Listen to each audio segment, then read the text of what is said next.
Okay, 7:10. We have a public hearing tonight. This is on the proposed submission of the Restore New York grant for the Oswego Freight House Rehabilitation Project located at 20 to 24 West Utica Street.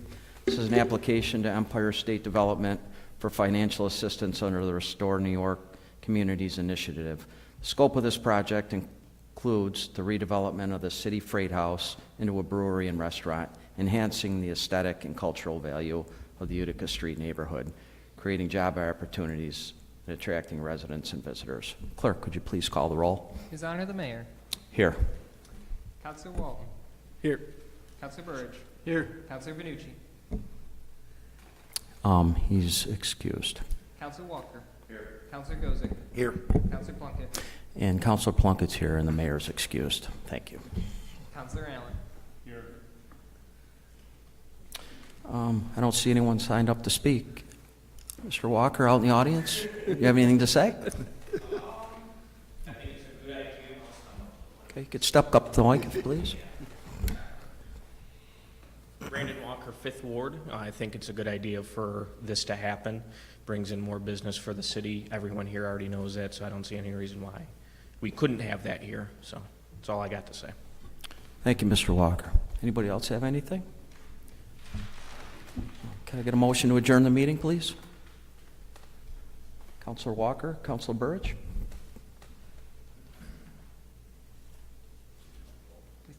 Clerk, please call the roll.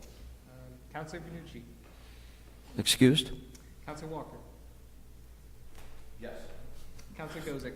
Yes. Councilor Plunkett. Yes. Councilor Allen. Yes. Councilor Walton. Yes. Councilor Burge. Yes. Okay. Next public session will start at 7.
It was only Brandon. Most of it. Okay, it's 7:15. Time for the public session. Is anyone signed up?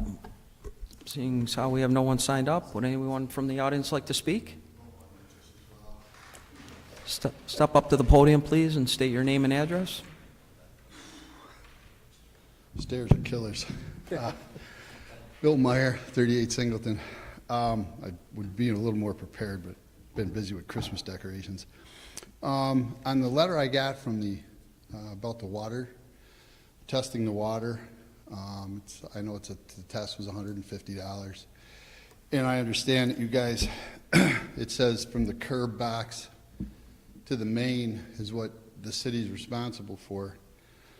I've done enough building in the last 10 years or so to know that everything is measured from the property line. And it seems as though when it comes to water, we go from the curb box. Now, the curb box is probably half the distance of the property lines in most cases. I know it is on Singleton Street. And on West Fifth Street, I don't know if you guys know, but there's a 100-foot right-of-way by Kingsford's.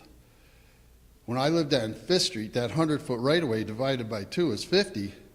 That was 3 feet into my mother's living room. That means that's all city property into my mother's living room. Now, if you're saying it's from the curb box, what's the elderly people going to do? I mean, have we considered that? And also, have we considered to do anything about the $150 for testing with the people that are on Social Security living on a fixed income? And that's been my concern right along. It was my concern in the spring, and I raised it with the reassessment, and I'm here to raise it again. Probably 40% of the people in the city are on a fixed income. Now we're asking them to take $150, get their water tested, and I know probably nobody's died of lead poisoning, I get that, but now that we've sent the letter out, and I know when my mother got letters from the city, she was always calling me up crying, going, what do I do now? And now we've raised concern about it, so I'm sure it's in their mind. I mean, I haven't canvassed my ward or anything, but I'm sure that they're thinking about it, and where am I going to come up with $150, and now it's Christmas. So I was wondering maybe if the city could have maybe some kind of a public session or do some research on what they could do to help maybe the elderly people and people that are on a fixed income that don't have the money for this. And I really feel that the city is responsible for more than just to the curb box. Again, every time you build something, it's the property line, and then you have a setback from there. So when I built my garage, I had to go 25 feet off the center of the road, and then I had to go another 25 feet for the setback. So you're telling me what to do, and all of a sudden it seems like it's convenient to do that when it's my responsibility, but when it seems to be the city's responsibility, all of a sudden that's flipped over, and it's like, no, now it's your responsibility. So I really think that we should do something to at least help people that need these pipes changed and find out where their property lines are, and give them a hand with it, because some people aren't going to be able to afford it, whether the pipes are good, bad, or indifferent. So that was just my concern, just something maybe you guys could think about and discuss. I'm sure most of the people on a fixed income would appreciate it. But thank you for your time. Sorry I wasn't so as prepared, but it happens. Thank you. Thank you, Mr. Meyer. Anybody have anything else? Brandon Walker, Fifth Ward. Same thing, just to reiterate. If the city does own into certain houses, or if the city does have to repair service lines that are lead, are we going to take into account for budgeting purposes and tax purposes? I just don't want to come down the road, like many people already have expressed in the past about the assessments and then the tax rate. I'm afraid if we go down that road and we start replacing these and we go over budget, and you go, how do you compensate for that? Do you raise taxes again? So if we can just stay within a budget frame and work within that, just to make sure we're not hitting people on top of more stuff. So just my concern on top of that. So thank you. Thank you, Mr. Walker. Anybody have anything else? Tim, can I just educate the public on this Sure. issue a little bit? Just to give the public a little bit of education on this matter, and I'm not prepared to answer the specific questions. They're very good questions, and I'm sure counselors were taking notes as I was. But this is a New York State DEC requirement that every municipality must conduct a lead service survey. It's been required over the course of the last year or so. The deadline for completing the survey was earlier this fall, and now any community that has identified lead in their service lines or the potential for lead in the service line must send out notifications to property owners, such as the ones that have been circulating around the city. Every community in New York State is required to do this. There are penalties for noncompliance. I can assure you that the city of Oswego has complied with the survey. That's why the property owners have received a letter. I received a similar letter for my business office up on Oak Hill. It doesn't mean even that you have lead service lines, but it requires an inspection to determine whether, in fact, the lead service lines exist. If they do, then there's going to be a further mandate to replace those lines, and that's where we may get into some issues that in terms of, you know, municipal versus private responsibility, but I don't want to get ahead of ourselves. But that's just, it doesn't answer those questions. They're good questions, but I just wanted to educate you that this is not just the city of Oswego requiring this or mandating this of its residents. This is, again, somewhat of an unfunded mandate, so to speak, coming from the state down to the local municipalities. Thank you, Mr. City Attorney. Anybody have anything else? Okay. Are there any grants that may be out there from either the feds or the state or someone to help municipalities, maybe, again, the elderly people, anything? Maybe we could look into that, you know? Because I understand what Lee, or what Brandon was talking about.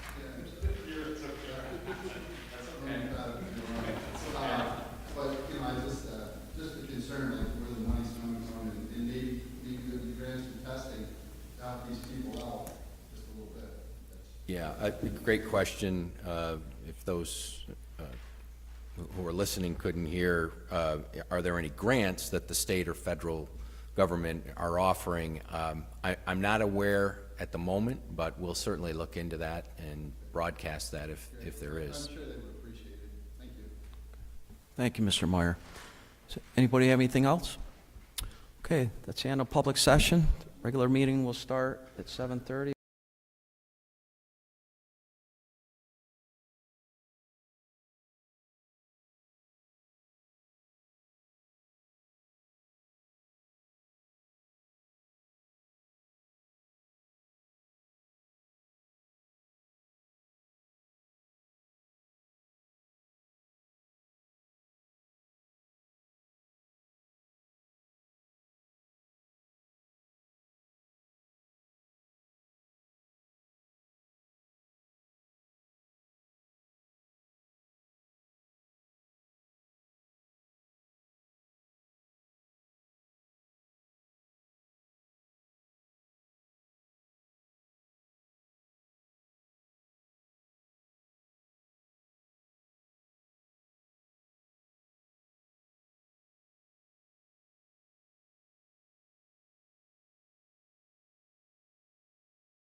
pledge allegiance. I pledge allegiance to the flag of the United States of America and to the republic for which it stands, one nation, under God, indivisible, with liberty and justice for all.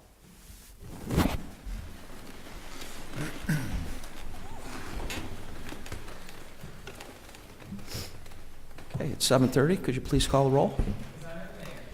Excused. Here. Here. Here. Here. Here. Here. Here. The mayor is on vacation this week, so there's no mayor's report to the common council. Does anybody have anything else? Okay, clerk, could you please call resolution 351? Approve minutes, common council meeting held November 12, 2024.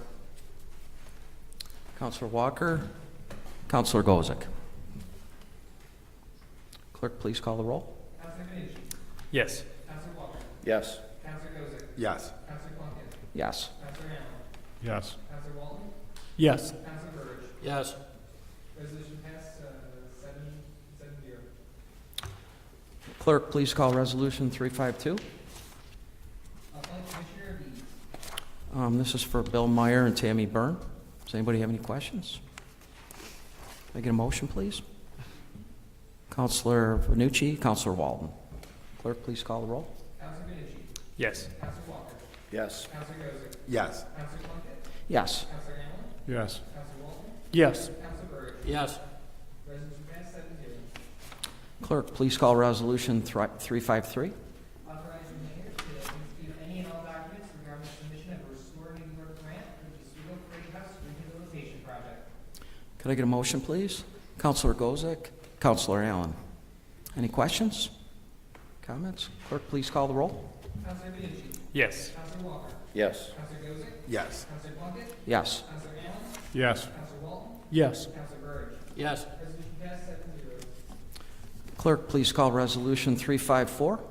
Accept donation of material and supplies valued at $2,513.60 from Lowe's Home Center LLC. Can I get a motion, please? Counselor Walker, Counselor Walton. Any questions? Clerk, please call the roll. Counselor Benucci. Yes. Counselor Walker. Yes. Counselor Gozick. Yes. Counselor Plunkett. Yes. Counselor Allen. Yes. Counselor Walton. Yes. Counselor Burge. Yes. Resolution passed, 7-0. Clerk, please call resolution 355. Accept grant award in the amount of $50,000 from the New York State Division of Criminal Justice Services to fund the police department's embedded mental health clinician program. Get a motion, please. Counselor Burge, Counselor Gozick. Any questions or comments? Clerk, please call the roll. Counselor Benucci. Yes. Counselor Walker. Yes. Counselor Gozick. Yes. Counselor Plunkett. Yes. Counselor Allen. Yes. Counselor Walton. Yes. Counselor Burge. Yes. Resolution passed, 7-0. Clerk, please call resolution 356. Authorize City Chamberlain to complete a budget amendment to the central printing and mailing account in the amount of $20,000 for postage. Need a motion, please? Counselor Walker, Counselor Walton. Any questions or comments? Clerk, please call the roll. Counselor Benucci. Yes. Counselor Walker. Yes. Counselor Gozick. Yes. Counselor Plunkett. Yes. Counselor Allen. Yes. Counselor Walton. Yes. Counselor Burge. Yes. Resolution passed, 7-0. Is there any unfinished business?